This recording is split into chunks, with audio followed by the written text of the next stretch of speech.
He became the youngest ANBU captain at 13, 100 kills.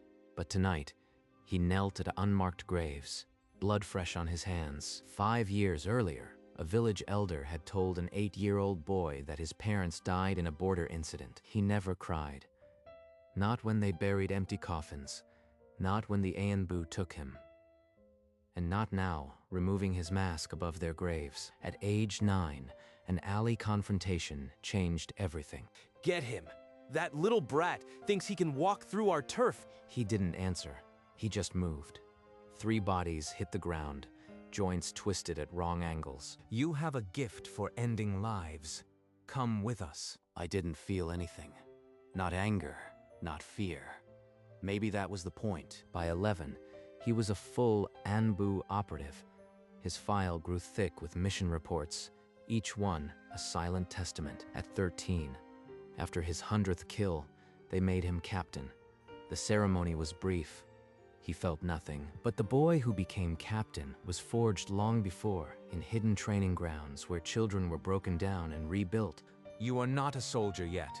Soldiers feel fear. You must be less than that. Less than fear, that's easy. At 10, they sent him on his first real hunt.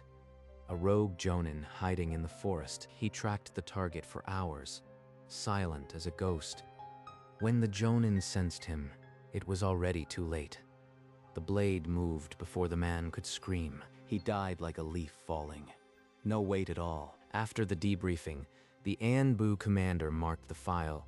No hesitation, no empathy. That night, Sota cleaned his katana and stared at the blood swirling in the water. His expression didn't change. Before his 11th birthday, the file was already thick with kills.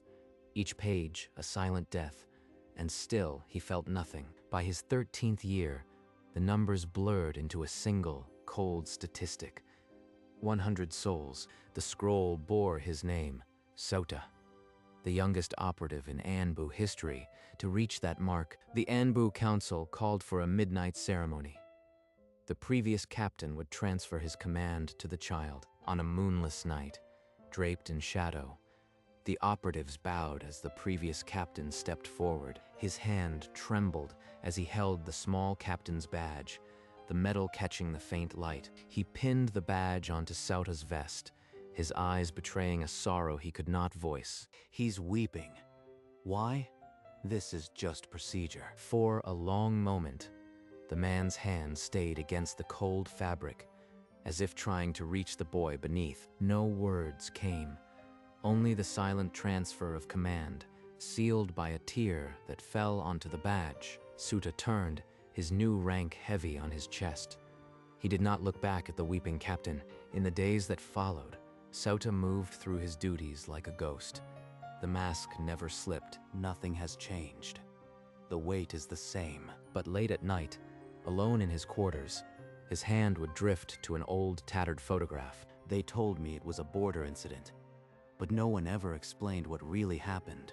The next morning, he stood before the previous captain in his office, making a single request. I want access to the cold case archives. The files on the border incident 5 years ago. The captain's hand paused over a report.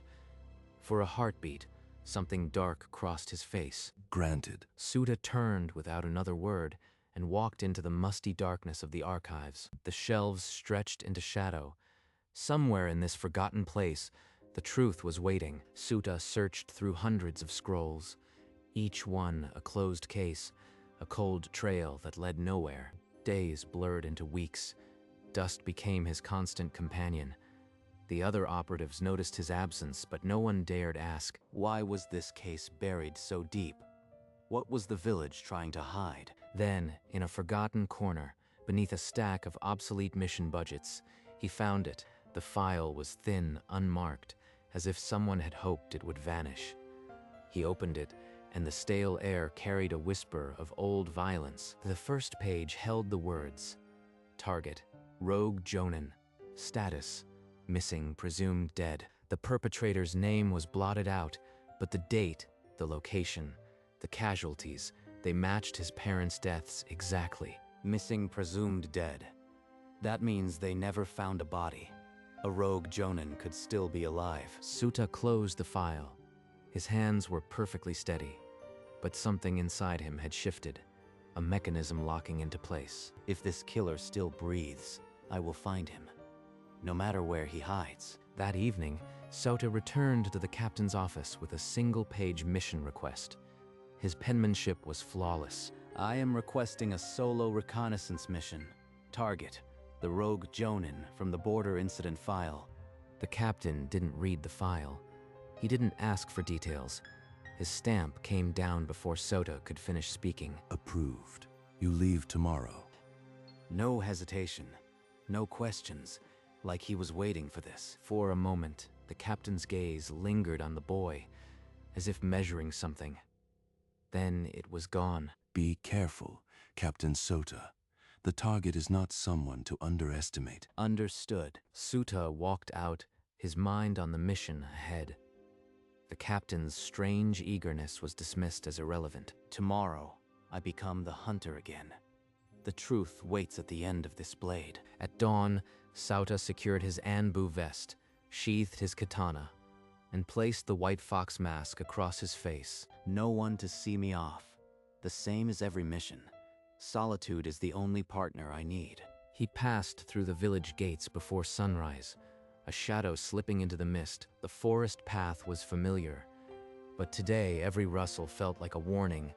The air itself pressed in. He moved without sound, following the trail the cold case file had suggested. Every snapped twig was avoided. The rival village is 2 days away. The killer could be anywhere. Stay sharp. Night came, and he climbed into the high branches, resting but never truly sleeping. One hand always on his blade. On the second evening, the forest thinned, and through the trees, he saw it. The rival village's wooden walls, torchlit and guarded. There, the place where the killer vanished. He's still here. I can feel it. He crouched in the tree line, a specter of vengeance, and waited for the darkest hour to make his move. When the moon vanished behind clouds and the guards' torches burned low, Sauta moved. Up the wall, over the spikes, a whisper of black cloth. He dropped into a shadowed alley, landing without sound. The village slept, unaware of the predator in its streets. The file indicated the old merchant quarter, a basement hideout, abandoned after the incident. He found the building easily. Rotting wood, a door hanging on rusted hinges. No guards, no wards, too quiet. Inside, a stone staircase led down into blackness. The air tasted of dust and old blood. A single candle stub still flickered in the hideout's main room. Someone had been here within the hour. Still warm. The wax hasn't set. He's close. He scanned the room. Maps pinned to walls, kunai scattered on a table, and a half-eaten ration. Not abandoned, only empty. Against the far wall, a scroll half unfurled showed a list of names. Informants, perhaps, or victims. Sauta's own name was at the top. He knows I am coming. This changes nothing. He moved through the clutter, pulling scrolls from shelves, unfolding maps marked with old bloodstains. This hideout is too well supplied for a lone rogue. Someone is supporting him. Behind a loose stone in the wall, his fingers closed around cold metal, a worn ANBU headband, its cloth stiff with dried blood. The metal plate bore a serial number, 204, an ANBU operative's identifier. This wasn't a rogue Jonin. The killer was ANBU, one of our own. He searched further, prying up a floorboard. Beneath it lay a black ANBU vest, torn and faded, but the captain's stripes were unmistakable. A captain's vest, hidden in a murderer's den. The official report had been a lie from the start. Someone in the village covered this up. No, someone in ANBU. A floorboard creaked above the hideout. Sauta froze, his katana sliding half-free in an instant. He was being watched. They knew I'd find this. I am not the hunter. I am the bait. Suta burst from the hideout, following the faint sound above. A dark silhouette leaped across rooftops, heading for the forest. He gave chase without hesitation, the hunt overriding caution. Branches whipped past as he closed the distance. The figure stopped at a misty clearing, moonlight breaking through the canopy. Sota landed 10 paces behind, sword drawn. An ANBU silhouette. The way he moves. I've seen that before. The figure turned slowly, his white wolf mask catching the light. A captain's insignia glinted on his chest. You. Why are you here, Captain? You found me. I've been waiting for this moment, Sota. His voice. The previous captain. The one who cried at my ceremony. What is this? The captain's hand rested on his katana, but he made no move to draw. His posture was not of a killer, but of a man waiting. You killed my parents. The ANBU vest. The headband with your serial number. It was you. The captain reached up and pulled off his white wolf mask. His face remained lost in shadow, but his voice was raw. Yes, I ended their lives. But it was not a crime of passion. It was a mission. A mission? Who gave the order? The village council. The ANBU. The order came from the highest authority to infiltrate the enemy by becoming their monster. He's lying, justifying murder with duty. Just like they trained me to be a weapon. Sota's sword hand wavered for half a heartbeat. The point of his katana dipped before he steadied it with a soldier's discipline. You murdered innocent civilians. My father was a doctor, my mother a teacher. What threat were they? There is no innocence in the shadows. They were collateral in a war you did not yet understand. Then I will make you understand. Today, the mission ends. He lunged, blade cutting through the mist, and the captain's katana met his with a clash that shattered the midnight silence. Steel shrieked against steel under the moon. Sota attacked with a fury even he had never felt, but the captain deflected every strike. Your form is perfect, but you are fighting with anger, not with skill. Shut up. You don't get to lecture me.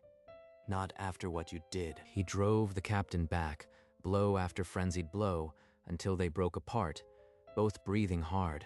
I never wanted this. I hoped you would never find me. I hoped you'd forget. As he spoke, a break in the clouds poured moonlight full onto his face. The shadows fled, revealing sharp features, dark gray eyes, an older mirror of Sota's own. Sota, the truth is, I am your father. The photograph. The eyes I thought I remembered.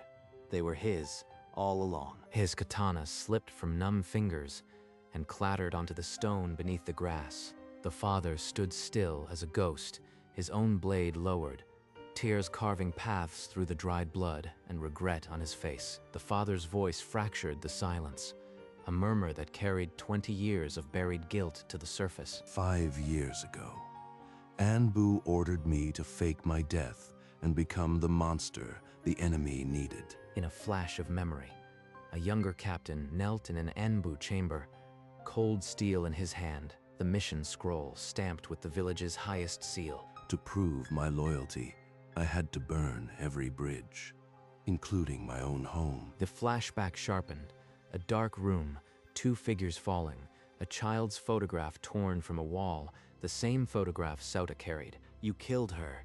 You killed my mother. What about the man who raised me? He was my decoy, a faceless stand-in. Your real mother. I couldn't protect her, so I had to end her suffering myself. The truth landed like a blade. The village had manufactured Sota's entire life, his rage, his emptiness, all fuel for a weapon they needed. I did it all for the village, but I've carried your face every day, hoping you'd never have to know. A long silence hung between them, filled only by the distant rustle of leaves and the weight of a choice that had not yet been made. Slowly, Sota's fingers closed around the hilt of his fallen katana. He lifted it like a stranger's weapon. My entire life. Every kill. Was that also part of your mission? I never wanted you to become a killer. I wanted you to be free of this world. The father lowered himself to one knee, then both, and laid his own katana on the stone between them. If my death gives you peace, then take it. I've earned it 100 times over. He's serious. He's offering his life, like another mission objective. Suta raised the katana. The tip wavered in the cold air, moonlight fracturing along its edge. Why can't I strike? Every mission was easy. Why does my arm refuse? It's okay, Sota. You are not a weapon. You never were.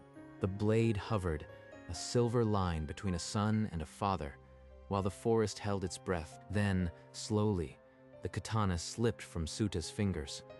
It spun once in the moonlight, before clattering onto the stone. I am not him. I refuse to be the monster he became. Get up. I won't be your executioner. And I won't be your weapon. The father's head lifted, his eyes wide with disbelief, tears still falling. Suta. I don't forgive you. I may never forgive you. But I will not let you make me a killer today. He turned his back, a gesture more final than any blade. The mask of the emotionless captain shattered. This is the first real choice I've ever made. And it's mine. You've become something I could never be. A human, not a weapon.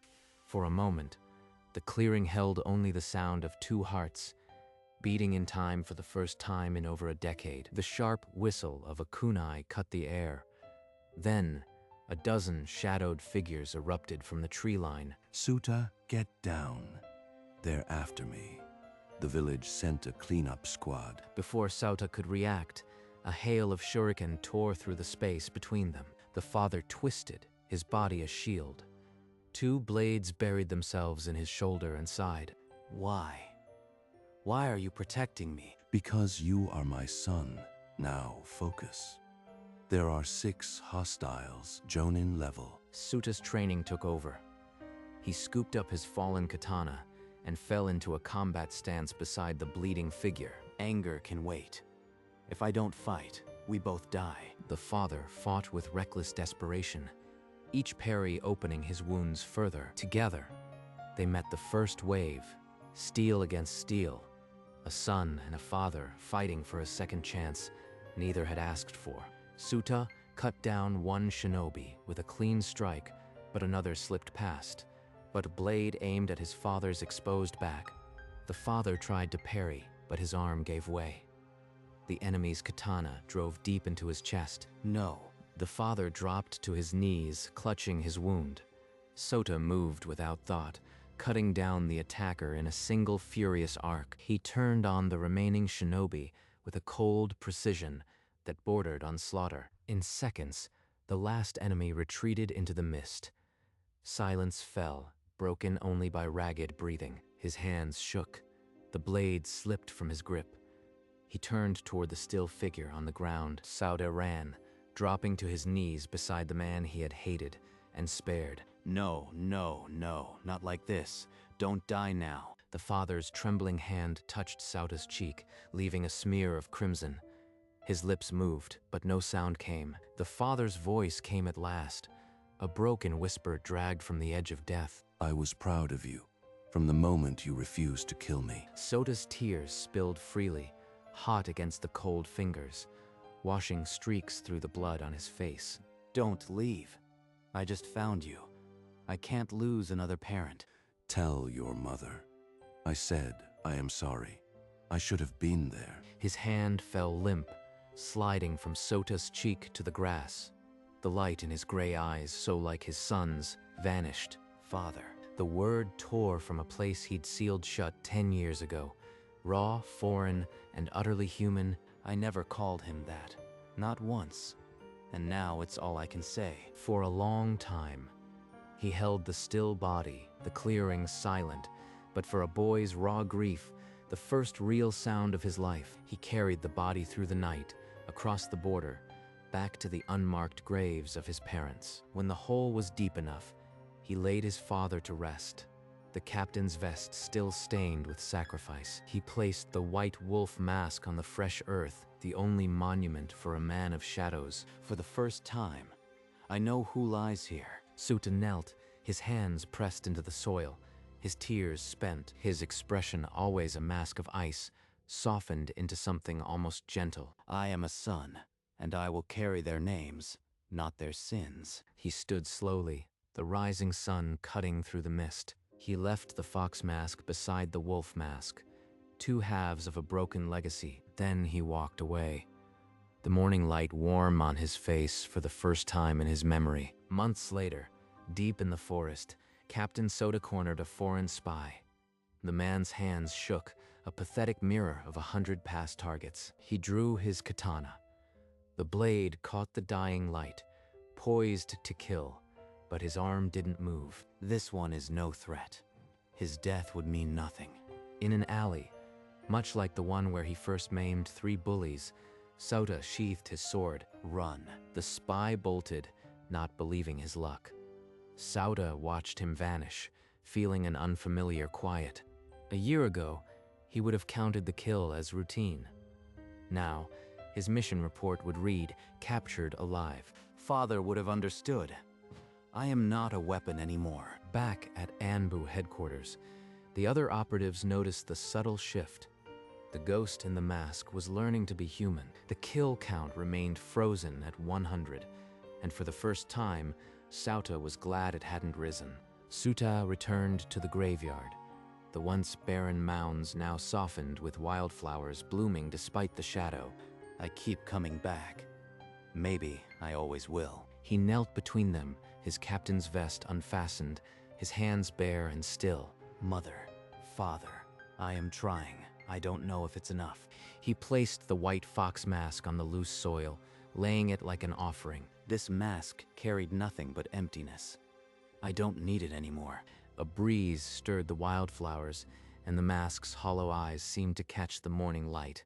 I can't erase what I was, but I can choose what comes next. He turned from the graves, face calm, and walked toward the path out of the cemetery. Behind him, the fox mask gleamed like a dropped chain, a ghost of a boy who no longer existed. Close on the white fox mask, lying in the dirt where the last ghost of ambition settled, a breeze passed, and the mask tilted slightly, catching the full force of the sunrise. In the dark eye hole, a reflection shimmered, not the empty sky, but a face. Suta's features, still sharp but no longer cold, held a small, genuine smile. The smile was quiet, unforced, as if a 10-year winter had finally broken. A mask made to hide a weapon now showed a boy learning to be human. The porcelain had weight once, a burden of 100 kills, but the boy in the reflection had dropped that weight and walked free. The mask remembered nothing.